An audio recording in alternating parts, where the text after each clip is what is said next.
Scott Pendlebury from the Collingwood Football Club. You're listening to the Coaches Panel. This is Patrick Crouch from the Carlton Footy Club. You're listening to the Coaches Panel. Max Gorn, Melbourne Football Club. You're listening to the Coaches Panel.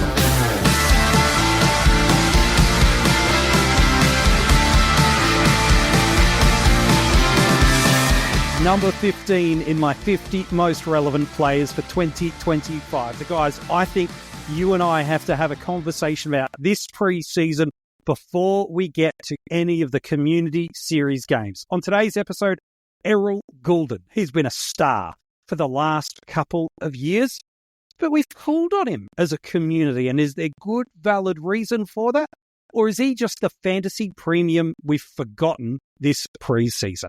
Joining me on this episode of the 50 Most Relevant to talk about Errol Gulden. He's one of the many names and faces when you've played AFL Fantasy and tuned in to the HatChat podcast. Chances are you've heard his dulcet tones giving you some advice, some strategy, and some direction into or out of certain players. Mate, an absolute pleasure to have you on the episode. Errol Gulden's one of these guys that he just finds a way to score no matter what, doesn't he? Yeah, thanks, MJ. Good to be on. Nice to be on quite high up the list again. I think we did Sam Walsh last year, so nice to talk about another gun mid. But yeah, Errol's a great player. I'm sure pretty much all of us have owned him over the last couple of seasons. He had that huge breakout 2 years ago, and last year more or less backs it up, dropped back a few points, but he's still right up the top end, at least in AFL Fantasy, which is what I'll cover on this podcast, and you can cover all the SuperCoach stuff. I got you for that. Look, basically, last year's seasonal average across the formats, almost identical, a 108.5 in AFL Fantasy, meaning you are forking out over $1.1 million in fantasy and literally just $900 off doing it pretty much in Dream Team, while in SuperCoach, a 108 seasonal average. So not even a full point per game off from what the two formats delivered. But he is going to set you back a $581,900 price point in SuperCoach.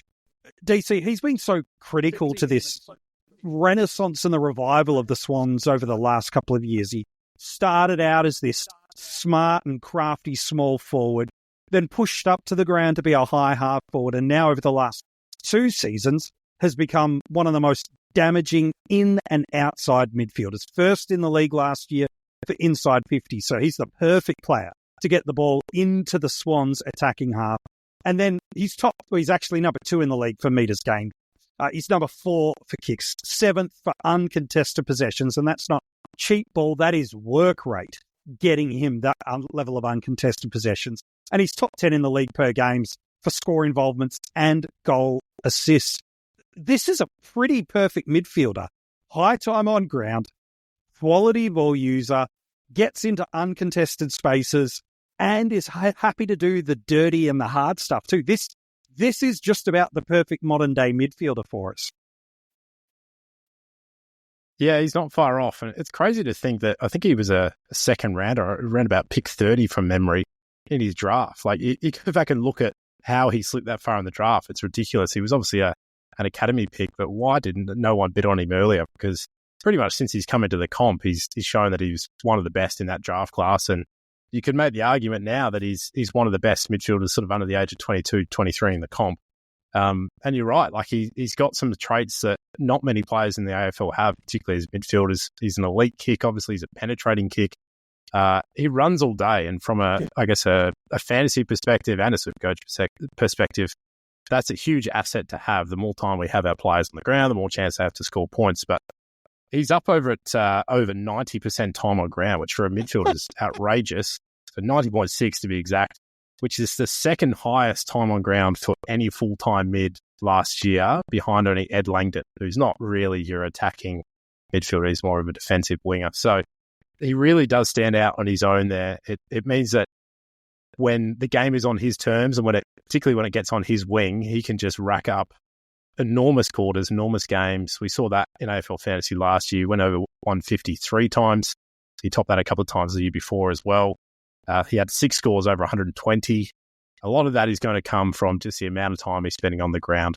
If you look at it percentage-wise, if there's a comparable midfielder that's spending 80% time on ground, it's quite a big advantage. So that, I think, is a large reason why his scoring's been so outstanding the last couple of years. And I can't see any reason why that would change this year in terms of his time on ground and his potential access to points. No, he's probably one of, if not the greatest athletic and aerobic players in the AFL right now. Like his endurance rate to go alongside a high-end burst of speed over first 3 to 4 steps. So he's got this great power combination of speed, endurance, high skill, high footy IQ. It's how he gets those ceiling games that you talked about. Like these are his frequency of 150s in AFL Fantasy of the last, well, really since he debuted. Like he's pumping out massive scores in those first couple of games, but really in the last 2 seasons, as you mentioned, since he's broken out, his ability to convert hundreds into game-changing 150-plus scores in AFL Fantasy, it's rare we get that territory of scoring in AFL Fantasy because it's just the raw ball data. And he does it too just fine in SuperCoach too. Like we talk about these 6 120-plus scores in Fantasy last year off the 14 tons. He still gives us 12 tons last year, and in SuperCoach, 4 scores over 140 and another 2 over 150. And so these are now the territories of scores. And if you put a VC or C on top of this sort of player, well, now you are putting damaging space in a rankings game and or protecting an injury-affected or a poor rookie roulette performance. So he's the exact sort of player you want. And to go with it, rarely drops under 80. Like outside of a poor opening round score last year, there's basically 1 or 2 other underwhelming scores all year. So high ceiling, high time on ground, high quality user, inside and outside, getting it done in all these capacities, ranked 6th last year in fantasy for total points, 19th in SuperCoach, and that's off the back of the year prior, going 5th in AFL Fantasy for total points, 8th in SuperCoach for total points. There's so much about him that's so good. But DC, there's been a pretty significant change at the Swans in the off-season. Maybe not so much in the landing of players, although there is definitely a potential player that could be coming into this midfield that might change things up. But they've got a new coach. Dean Cox is in, John Longmire is out.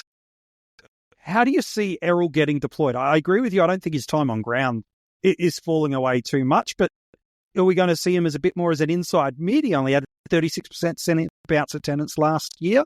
Is he going to stay on that wing? Does he drift back forward? What's your reading of the tea leaves of this Swans midfield mix and how it ultimately could affect Errol? Yeah, I don't see too much changing. Obviously, the Swans made the grand final and they got belted, but I think most people would say they had just a bad day. They were outstanding for a lot of the year, and at the midway point of the season, they were almost unbackable as the flag favourites. So I wouldn't have thought Dean Cox will come in and make wholesale changes. And I think Errol is such a good player that they're going to want him in prominent roles, whether that's dominating on one wing or pushing a bit more inside. I think that 36% CBAs is interesting. It's actually the exact same amount he averaged across the previous season as well.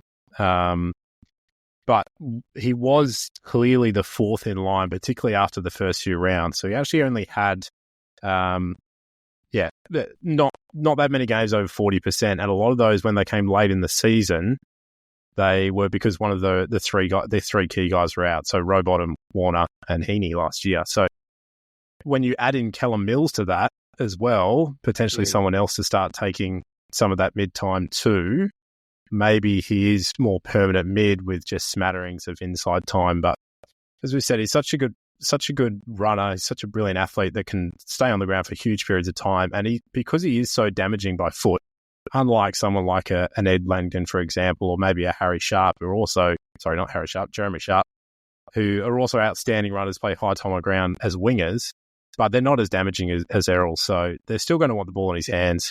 The Swans move the ball a lot by foot, particularly at home, being the small ground. So I think they will use him when he gets into open space, and because he is such a good runner, he gets into open space a lot.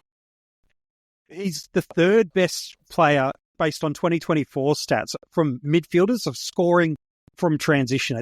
It's a Sam Flanders and a Jack Sinclair, who are the only players better, and arguably you could say that statistically is a little bit diluted with both of those guys spending big chunks of the season last year coming off this half back. And so just in a pure AFL fantasy sense, He's getting 65 points per game scoring from transition. So this is what makes him such a great accompaniment to this in and under strong and powerful midfield. And you've mentioned those names, including now the re-inclusion back of Mills, is he becomes a second touch player. While he's perfectly capable of winning the contested footy in and extracting the ball at clearance, do you really want Errol there, or do you want him receiving the ball with a half metre of space and now doing what he was so well last year, being one of the best inside 50 ball users, one of the best high score involvement rate, goal assist players? Like, this is what made outside of Papley, an okay Sydney forward line, and I mean that with all respect. It's okay. Papley's elite, but the rest are okay. It's because they've just got such high, exquisite and high volume of ball use coming in, and Gulden's a core part of that. He's just so consistent at bringing that footy in. So I agree with you. I don't see this world where there's this grand shaping that all of a sudden he's only on a wing, where he's only on a half forward. I feel like they've got that mix about right. So it's 1 in every 3 centre bounces he's there. And other than that, it's using that high-end athleticism, endurance, that freak running patterns to get there. I think that sits about right. There is a narrative in the community. I don't think it's a wrong narrative, but we've probably double-dipped on everything has to have upside in our starting squad. I don't disagree with the sentiment, but sometimes we rule ourselves out of looking at a player because we look at them and go, that's it, there's no quote-unquote upside, so I'm not interested. And I think Gulden's probably a victim of that in the community. They look at his score and go, yeah, he was fine last year, but for 19 of the games last year, DC, he's one of, if not the best, midfielder in AFL Fantasy between rounds 1 to 21. So it's not a crappy small sample size. He goes at 114.2 in fantasy. And while probably not at the peak end in SuperCoach, a 111.8. Like, these are unbelievably good numbers still across the formats. So for people that are going, there's no upside around Errol, there's not just 2/3. There's like 90% of the year he is outperforming what his price point is. Yeah, no, exactly. I think sometimes we forget that just because a player's priced at 108 or whatever he is, doesn't mean that there's no upside there. We saw him do it the year before. If I think back to one of my major stuff-ups in recent seasons, it was with Jack Steele, the year that he averaged about 120 in AFL Fantasy. And I actually had him the previous season when he broke out and he lost the tagger role, and I think he averaged about 107 or something in the COVID year. And I thought, well, there's no upside there. And he came out the next year and put another 13 points on it. And Errol kind of strikes me as the sort of guy that could have one of those just ridiculous outlier seasons. We seem to get almost 1 or 2 players every year that really push the 120 mark. Obviously, last year it was Rowan Marshall. The past couple of years, Tim English, Bont the year before. We've had Took and Jack Steele in recent history as well. It wouldn't surprise me if Errol has one of those years. He's still only 22. In theory, he's coming into his prime. Maybe the next step for him is to just play full-time on ground. I'm pretty sure he did talk about it last year, that he was open to doing it. So maybe that's where he gets his scoring bump, is that all of a sudden he's just not coming off the ground. If you can be a player as damaging as him and never rest, maybe that's where he gets his 5 to 10 points upside. I could see it happening. Yeah, no, I could too. We talked a bit about market share throughout this series as well. Just using pure AFL Fantasy market share data for a second, but there's some parallels for the super coaches tuning in. Sydney are a very well-rounded team, especially at the top end with their points sharing. Like, Errol's the clubhouse leader at 6.9% of scoring market share, but they've only got 4 guys over 6, and that's Grundy, Heaney, Warner, and Errol. And so it's not in crazy scoring capacities. They are 3rd overall for SuperCoach scoring last year, 7th in AFL Fantasy. So there is ways and pathways, DC, that you're talking through where his scoring bump could come in just 1, 2, 3 different areas. Where does this tag go. And that's very presumptuous that teams tag. Again, in 2025, we see it in and out. But gosh, you could build a pretty compelling case that depending on who they're playing, you should tag Papley and really lock down on him. You should tag Warner. You should tag Heaney. You should tag Gulden. Gosh, even Mills at his peak a few years ago, you could build that case for. Like, how are we going to be able to identify? Oh my gosh, forgot him. How do we identify if a tag is going to come his way? Because while we did talk about a lack of basement games in terms of the volume of them, when they do hit pretty hard with Errol. Like, I'm talking 60s sort of territory. Is there any kind of insight you've got for us or reflections you've got about where teams may or may not choose to get Gulden, or is it just simply team dependent? Yeah, I mean, you are right. I think the tag risk is real for him, but as you said, they're a very even team. I think you can make the argument that Heaney was their most damaging player last year, had an absolutely outstanding season, who was probably leading the Brownlow in a lot of people's minds partway through the year.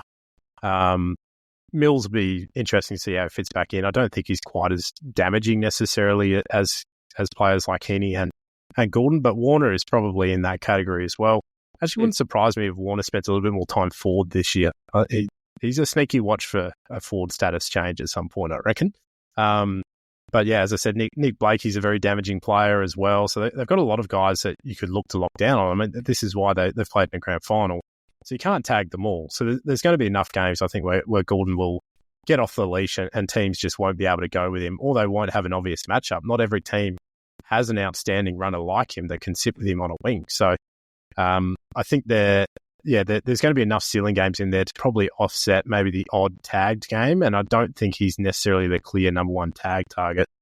If we look at, I guess, why he dropped slightly last year as well, is the main drop-off in terms of stats was in his tackles. So he dropped from 5 tackles to 3.5 tackles a game. So I guess we have to think about what is more likely to repeat there. His disposals really didn't change all that much. So he's still getting a heap of the ball. Maybe it's just that he's spending slightly less time around stoppage, because 5 tackles for a wing is a lot, I would say.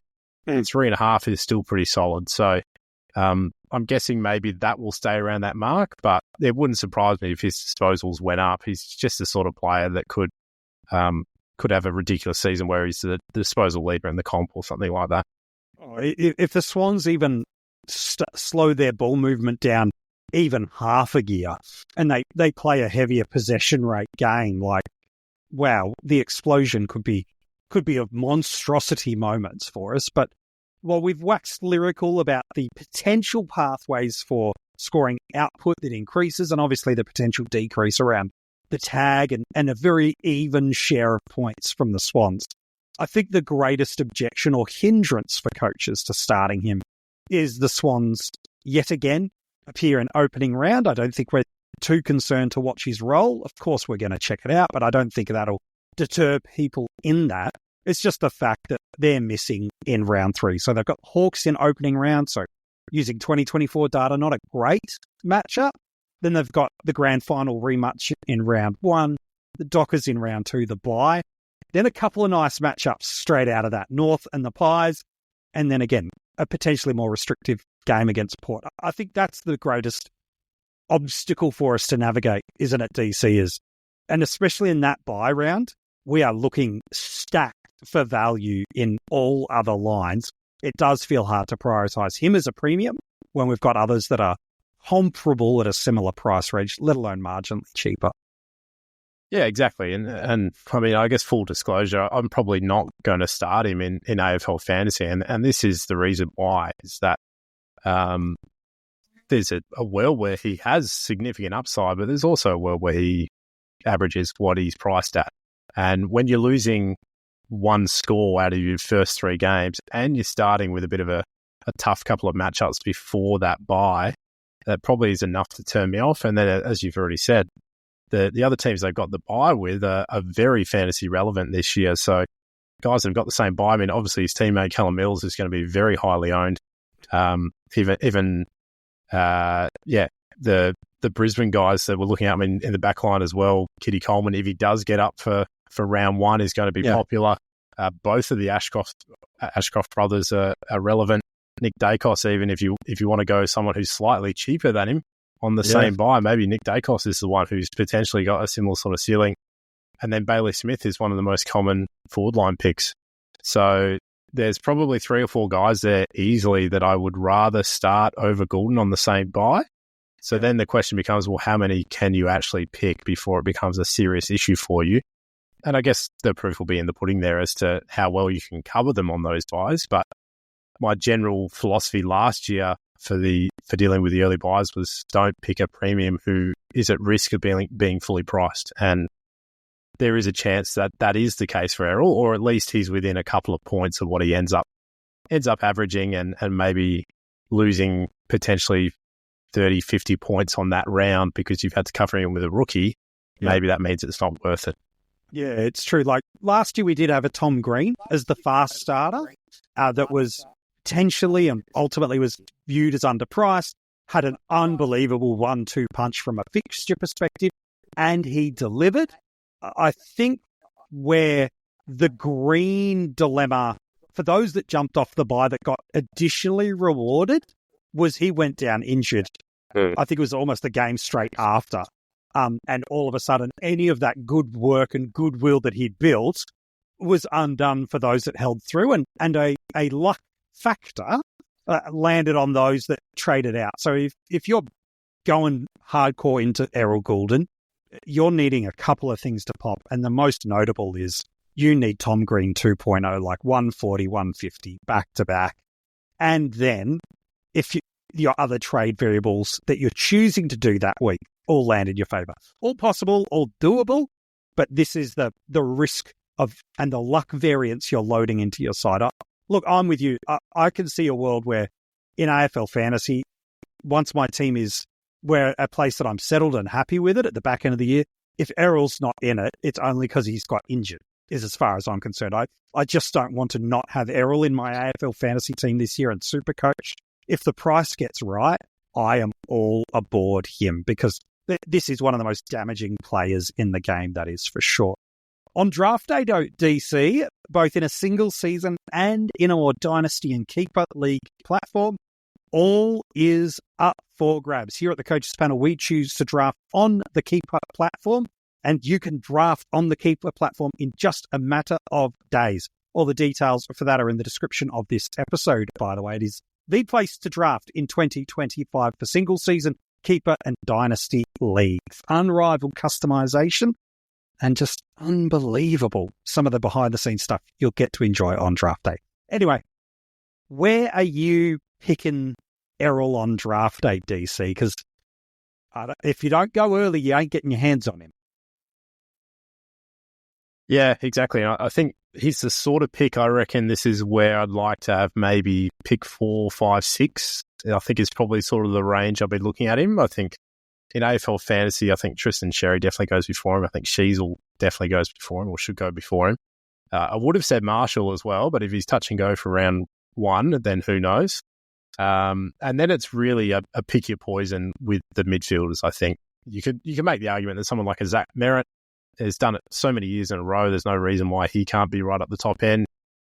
He doesn't miss games as well. It's probably the other point, we haven't touched on with Errol is that he hasn't missed a game since his debut year in 2021. So he's very durable. So for a draft pick, that's a super good thing to have. You don't want to be picking a first rounder who then misses half the season with little soft tissues. And that's why I'd be scared of picking someone like an Adam Treloar, even though he did get through all of last year. That's why I'd be scared of picking an Adam Treloar or someone like that with your early pick, even though he was the highest averaging midfielder in fantasy. So I think he's probably in the definitely the top 5 midfielders in AFL Fantasy single season drafts. You could argue he's the top midfielder in fantasy drafts. And then I guess in keepers, it's probably some of those similar names. So I'd probably throw Dacos up there as a potential to maybe be taken ahead of him. I think he's a year younger, but Gulden's done it back to back. Dacos did have a slight dip last year when moving into the midfield and is the clear tag target at the moment at the Pies. Sheasel, I think you could make the argument, particularly this year, given he's a defender, that he should go before him in keepers, also a year or 2 years younger, I think. And then maybe you want to go with one of the big rucks as your clear captaincy option if you're playing captains on in a keeper league. I'm sure it might be slightly different in SuperCoach though, so I'll leave that to you. Yeah, SuperCoach, look, he's probably going to go in the second round, and that's either because you're going to have him as M1 because you're positionally locking away a ruck or a defender in one of those other lines, or he goes M2 if you're just rapid-firing mid. I just see him yet again being a sort of top 15 sort of scoring territory player. You throw that consistency, the durability, the ceiling, you put it all together. For me in SuperCoach, if he's somewhere in the third round, just jump on because he's snuck through the gate. But to me, he's a pretty constant second round selection in SuperCoach, and I agree with you. First couple of selections off the draft board in AFL Fantasy scoring, that's for sure. Hey, mate, love chatting with you. The HatChat boys are back for 2025. You dropped your first episode nearly almost a week ago now. Our weekly episodes are coming. What can we expect from the lads from HatChat? Yeah, we're back to weekly. So, well, at the moment, just weekly shows and sort of obviously trying to catch up. We're probably a month behind a lot of the other podcasts, including yourselves, who have been churning out the content like machines. So we're a little bit lazier, and we'll have a bit more of a break in our off season. But now that we're back, we'll be going all the way through until September, or at least the end of the home and away season. So yeah, the weekly recorded episodes will come out usually Monday or Tuesday, and then once the season gets a bit closer, maybe a week or two out, we might kick back up with the live Spaces shows that we've been doing for a few years on X or Twitter as it used to be known. And they're on Wednesday nights at 9 p.m. Eastern. So everyone's welcome to come along and listen live and ask questions, and we'll try and help you out with your teams. Yeah, they're one of the most interactive AFL fantasy content creators going around. Almost every time I've had a chance to jump on and watch and listen into one of these live streams, a question gets asked, they never disrespect it. They always take the time to answer it. Even if they're going to have some fun and play with it, they'll always give you an answer around it as well. And so definitely, if you want to have some questions answered during the pre-season and season proper HatChat, streaming regularly on X. And now, of course, we've put the details of the description of where you can get in touch with DC and the rest of the boys from HatChat in the description of this episode. And then also some of the places you can download, stream, and listen into some of the content the boys are dropping. Hey, mate, an absolute pleasure. I'm sure it won't be the last time we chat during either the pre-season or season proper of 2025. We wish you all the best, my friend. Thanks, mate. Enjoyed it. It was great. Absolutely. If you want to check out any of the other episodes of the 50 most relevant, maybe you're just catching up. You're like, oh, yeah, we're like a week or two away from some community series and intra-club matches. Like, we better get to work. That's okay. We've got a heap of pre-season research done for you there. Pick and choose the players that you're interested in. There's some great collaborators have joined alongside us here at the Coaches Panel to give you far and above our biggest and best ever series of the 50 most relevant. Whether you want to listen to the audio platforms, and if you are, make sure you subscribe and give us a 5-star rating. It's one of the very small and simple things you can do that have a huge impact for us. Or you can watch these episodes as a video. Subscribe to us on YouTube. Turn the notifications on. There is videos dropping every single day of the preseason. Inside the description of this episode, friends, are the details of not only to get in touch with DC and the boys from HatChat, but also where you can keep in touch with us, get your hands on some Coaches Panel merch, and become members of our Patreon. Our Patreons are getting a ton of exclusive access and rewards to a bunch of stuff, including our draft rankings that are getting drip-fed in full for our Patreons. Publicly, we'll make a few things available, but they're getting everything available to us. And in fact, just a couple of people who become premium supporters in the last day or two. Chris, thank you for your support. And Mitch Casey, good to see you in there, my brother. We have shared Patreon subscription. We have cancelled each other out. Look at us go. And it's an absolute pleasure to have you on there, Mitch. Hey, if you want to join them and others, all the details for a Patreon in the description of this episode. All right. You ready for a clue about who's at number 14? My goodness, we are 2 weeks away from wrapping up this series. Here's a clue for you. He was a year of halves. There was one half that this player was the must-have guy. If you didn't have him, he was not just putting captaincy scores up for you. He was putting scores that were separating himself from not just anyone in his line, but everyone across the competition. And then there was another half of the season where it was a disastrous, painful hold because there was always a reason to never trade him out. But for whatever variable reason, he was overpriced and painful for us. But is he more like the former or the latter heading into 2025? Because I can see a world where this guy, based on a few variables, has the hot hand to start 2025. And that if you don't start with him, it's going to be impossible to justify paying up for him, because when he gets that hot hand, nobody is better than him across the formats. Who am I talking about? You'll find out tomorrow in the 50 Most Relevant.